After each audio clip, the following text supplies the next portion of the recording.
In today's episode, pag-uusapan natin kung gaano nga ba kalayo o kalaki ang nagiging achievement natin o nararating natin kapag hindi tayo humihinto sa buhay. Tara, magkwentuhan na tayo. Minsan pala talaga, kuya, no? Nilalagay ka sa sitwasyon na may mga hinihiling ka na hindi binibigay sa'yo kasi may naghihintay na reward sa'yo sa dulo na mas better. Or kahit hindi man mas better sa paningin mo, mas kailangan mo pala siya. So, itong 2024, yun yung ang dami. Sabi ko nga, gagawa ako ng reels. Sala din. Oo, pero hindi ko nagawa ng pag-reels ko. Ikaw, ngayong 2024. Or sige, ikaw na lang, baka meron kang year na naaalala na nung tumawid, oh my God, bang. 2010. 2010 yung parang crossroads ko sa karir eh.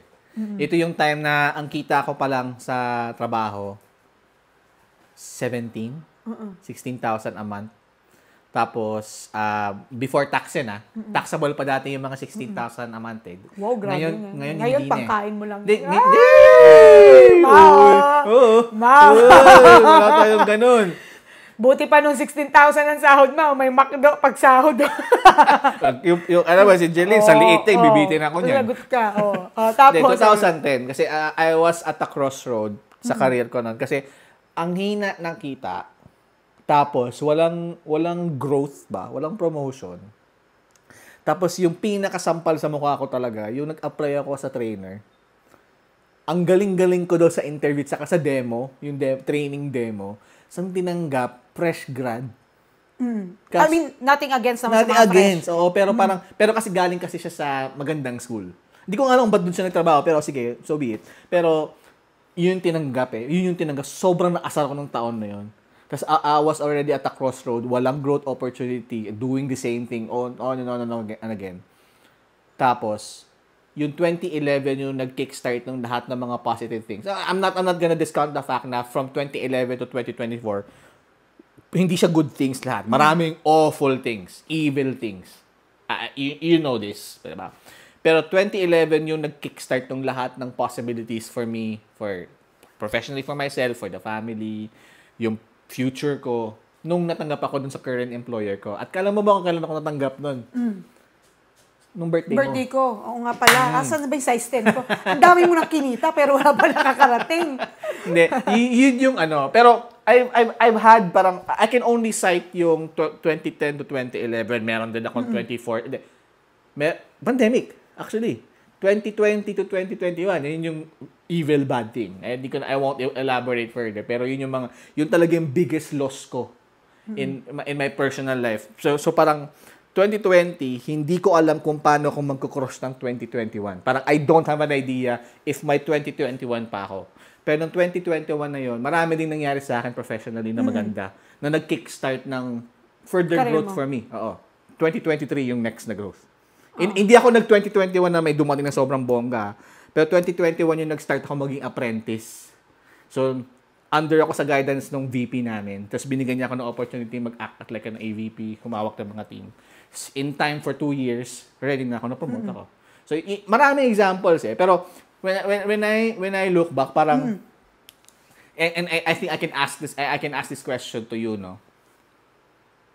Coming off those kinds of years, and feeling good about, coming to the next year, ano yung pakiramdam mo sineselebrate mo yung New Year? Ay, iba. Alam mo, nung nagkikwento ka ngayon, may naalala na tuloy ako. Siguro mahina lang ako kumomprehend eh. Kaya hindi ko na nasagot yung tanong mo. Hindi, naalala ko lang ngayon, nung nag-cite ka na ng example ng 2020 to 2020, may sagot pala ako sa'yo, kuya. Nung 2017. Ang daming nangyari nung 2017. Then, nung tumawid nung 2018, yan. Nung 2017, yun yung galing akong abroad, umuwi ako. Walang-wala. Alam mo yung rumarakit pa akong writer ng drama-rama sa radyo dyan sa Love Radio. Tas hindi ako umuwi sa bahay para, ang alam talaga, may trabaho ako sa Maynila kasi nga naman umuwi ako abroad, diba? Tapos, ito ba yung nagsusulat ka ng script? Ng drama, oo, yung mga drama sa radyo, hanapin ko nga. May trending akong drama nun eh. 2017 yon, ang daming nangyari. Tapos parang, isa sa mga racket ko rin nun, kuya, nag-driver ako. Oo. Sabi ko, naku. Driver? Oo, di ba? Tapos parang ini-imagine ko yung, kasi ako hindi naman ako mainggiting tao. Mas ko eh, pag may achievement yung ibang tao, nakakasaya, tapos naging inspirasyon ko.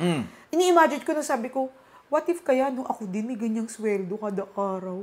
Sabi ko, shit. Alam mo yung nag-i-imagine ako ng gano'n, tapos naalala ko yung lahat wala kang laptop. May laptop ka naman kasi nung napundar ko sa Dubai, 6,000 pesos na bili sa pesos. Tapos kumarag-karag agad. Oo, yung pinapaypay. Tapos walang internet. Yung nakikiconnect pa tayo sa kapitbahay. Tapos dapat didikit ka sa gate pag mag-upload ka. Or ang ginagawa ko, nag-i-edit ako tapos lumulwas ako na Maynila para mag-upload. Totoo yun. Naalala ko yun. Yung nilalabas may upuan sa may gate. Di ba doon ka? Tapos matatakot na lang ako dahil matatakot ako sa multo. So kailangan ko pumasok. Ito yung natutunan ko yung term na render.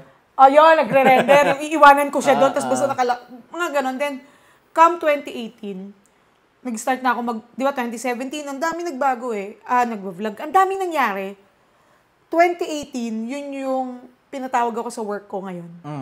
So, ibang kick-off din yun, kung yun man yung term. Kasi, syempre, bukod sa yung pag-vlog, yun talaga yung nag-survive. Pero hindi naman agad-agad na na-reach ko yung, kung ano man yung little success na meron ako sa work. Hindi Sabi ko sa'yo talaga, kuya, gapang yun. Unti-unti. Unti-unti. Syempre blessed. Alam mo naman yan kung gaano ako ka-blessed sa work. Dumating pa ako sa point na nandun ka lang, parang nilagay ka lang ni Lord, okay, diyan ka, safe ka dyan. Wala akong ginagawa. Ako yung nahihiya. Alam mo bang ginagawa ko? Nagtatanggal ako ng mga kable, binabalik ko ulit. Oo. Tapos, nagsimula kami yung boss ko, hindi naman niya ako masyado kinakausap. Okay lang, basta nandun. Pero parang ang yaman-yaman ng utak ko. Ito nga yung biroan namin ng mga katrabaho ko. Merong isang incident doon na, syempre, ako, nasa likod ko lang yung boss ko. Ganyan ang relasyon namin. And tahimik. Hindi ko ba naman alam kung anong pumasok sa utak ko. Kumanta ako. Nasa unang note pa lang ako, sabi ko, ano yun? Sabi ng boss ko. Ano yun? Naririnig. Kumakanta ka, ay wag kang kumanta. Tapos na yung singing career ko. Doon na natawa. So, hindi ako tapos parang moving forward, hindi ko makukuha kung ano man yung nakukuha ko, kung hindi ako napasok doon. Tsaka dahil doon sa start na yon, tapos dumating yung pandemic, di ba? Sumurvive tayo, alam mo yan. May buffer yun Tayo yung ilan sa mga swerteng nakasurvive. So parang feeling ko, yung mga panahong nagtiis ka, dahil tiniis mo siya, may reward na naghintay sa'yo. Yun yung pagtawid ng 2018, parang inasnap, kahit hindi man biglaan. Yun talagang changes. Minsan nga yung sa Mandalu, di ba? Alam mo yung sa Shaw Boulevard? Shaw Boulevard. Pag natatraffic ako doon ngayon, maiinis lang ako ng umpisa, agbay yan, traffic na lang. Tapos nawawala yung inis ko kasi naaalala ko yung mga panahon na nakabag na akong ganyan Naglalakad ako Shaw Boulevard, mag-aantay ako ng bus. Tapos yung pera ko, eksakto lang, nagvo-vlog na ako noon Tapos dahil hindi ko na maalam kung anong brain ang pumasok sa akin ng kaibigan ko, nung nag-register kami ng Google AdSense, ang nakalagay sa amin, Mandaluyong Bulacan. So walang dumating na pin. So parang 8 months, wala akong sweldo sa YouTube. So gano'n, nagtitiis lang ako. So parang sabi ko, iba talaga nung binago. Kung ngayon ko naalala nung nagkwento kayo, 2017 to 2018, biglang tak. Alam mo yung common sa exchange natin na to, no? Parang parang at least 2 or 3 transitions between years na sobrang hirap. Tapos parang it sounds to me, at least between the two of us, na parang optimistic ka pa din. Parang it's not like kinain ka nung previous year. Hindi ganun Pero, let's admit, hindi lahat ganun. Parang may mga tao na parang didn't even want to cross the year. Anong opinion mo about it? Ako kasi depende sa gravitas ng pain. Sa gravitas ng hirap. May mga, halimbawa tayo, for sure ikaw, pinalaki kasi tayong bonaki, di ba, tang lumalaban. Ilagay mo tayo sa hirap, kaya natin. Pero for sure, yung mga hindi nakakatawid, or ayaw na nilang tumawid, maybe yung iba doon, nawala ng loved ones. Mapaparalyze ka talaga at some point. Feeling ko kahit tayo Pero, yung sabi mo nga, yung optimistic kasi tayo sa maraming bagay, yung feeling hopeful. Kasi, Diyos ko po, kung ikikwento namin ang buhay namin, ay kulang ang maalala mo kaya siguro ini-Netflix. May series 1, may series 2, hindi pa kasama dito yung mga kwento na alam mo yan, yung wala kang kuryente, yung maghiwa-hiwalay kami para lang, di ba? Para lang makasurvive. Tapos, nag-aaway kami about 50 pesos sa UN. Oo, nagkikita, 40 lang yun, 2.20. Nagkikita kami sa may Intramuros. Pero iba kasi pag pinalaki kasi kayo talagang tight, nagmamahalan. Tight-knit. Iba oo meron pa, tsaka iba talaga yung may tumitimon sa pamilya. Yung sa amin kasi si mama namin, iba talaga eh. Oo, yung walang-wala ka, naranasan ko yung, nasa bahay ka ba nun yung ang plancha natin ay uling? Oo, tas kahit uling, wala kang pambili. So si mama, nagka-crumple siya ng mga Avon na brochure. Babasain yon, ibibilad yon para matuyo. Titigas. Yun yung pinaka-uling mo. So magsasaing muna si mama, yung matitirang pinagsaingan, yun yung ipampaplansya. Pag pliransya sa uniform mo, may guhit na itim yung uniform mo. So parang, it's one of the many things. Nararanasan pa namin nun yung 10 piso, ikakatok pa sa kapitbahay para lang makumpleto yung pamasahe. Alam mo yun, di ba, si mama. Tsaka yung mga gamit namin naubos, nakakabenta ng kalakal. Correct. So kaya feeling ko, kaya parang pag dumadating yung bagong taon, parang optimistic natin na, oy! Regardless kung ano yung net nung previous year. No? Oo, something good will happen. Bagong taon na to, bagong pagkakataon, ganyan. So ayun. Ayun. Bigla lang kasi yung pinag-usapan yung pagbabago over the years, ay sobra. Sobra talaga. Bago naman na-reach ng kuya ko yung nakakabili ng Lebron na tinatago niya sa akin. Hoy, wait lang, hindi ko tinago sa iyo to. Samantalang sabi mo sa akin, mag-add to cart lang tayo, hindi tayo mag-check out. Ano to? Hindi ko tinago yan. Last year pa to, discounted to, 50% off to. One day only. One day only, pinatos ko na. Alam mo naman ako, fan ako ng LeBron James eh. Ayun. Yun. Wala, naalala ko lang. So, feeling ko yung bagong taon talaga, pagka natutunan natin na i-embrace yung pag may bagong parating bigger possibilities yung mangyayari, yung talagang pag ang naging path mo is moving forward instead of, baka ganito lang din, baka same lang din to last year. Pag wired ka to be optimistic because of circumstance, no? Oo. Kasi may mga, well, if you go through life, dalawa lang naman yung option mo eh. Go forward, stand by. Pag standby, ang mindset mo coming to a new year is, same old, sige, hanap buhay pa din, walang bababago sa kita, isang kahig, isang tuka, ganun eh, di ba? Pero, para dun sa mga tao na wired to keep on going, parang hindi ko dinidescribe yung sarili natin, pero may marami yung kakilala mga tao na hindi nauubusan ng paraan. Parang walang problema na walang solusyon. Ako nga may tanga lang sa kalsada, nagwawala na ako.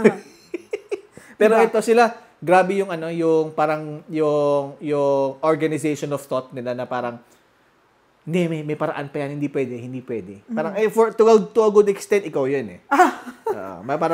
Palagi kang may paraan. Sabi nga nila, wow, hindi kasi may nakapagsabi sa akin nung college ako, hindi ko na maalala kung anong circumstances 'yun. Sabi niya, alam mo para kang si Dory. Yung sa Finding Dory, kasi di ba si Dory, mayroon siyang short-term memory loss. Pero siya yung laging, just keep swimming. So sinabihan akong ganun. Tapos parang na-realize ko, oo nga. Pero kasi siguro kaya ako ganun, kuya. Kasi nandun ako sa sitwasyon na minsan ayokong ma-fail yung ibang tao. Correct. Tapos yung parang feel ko, hindi, meron yan. Tingnan mo, ito, ganito gagawin natin, ganito, ganyan. Pero aminado naman ako na may mga oras talaga at may mga panahon na parang feeling mo, ano ba to? Ba't ganito na lang lagi? Pero ang mahalaga doon, sabi nga nila, di ba, pag may problema ka, o napapagod ka, o nahirapan ka, tambayan mo lang. Hintuan mo pero wag mong tambayan. Correct. Next, on In the Right Corner with Almira Shil and Kuya Dwayne. Ganon yan. At saka, ito lang, no? At saka, isa pang component ng New Year's resolution and anything in between is being able to adapt to changes. Sometimes, kapag New Year's resolution kasi, parang you are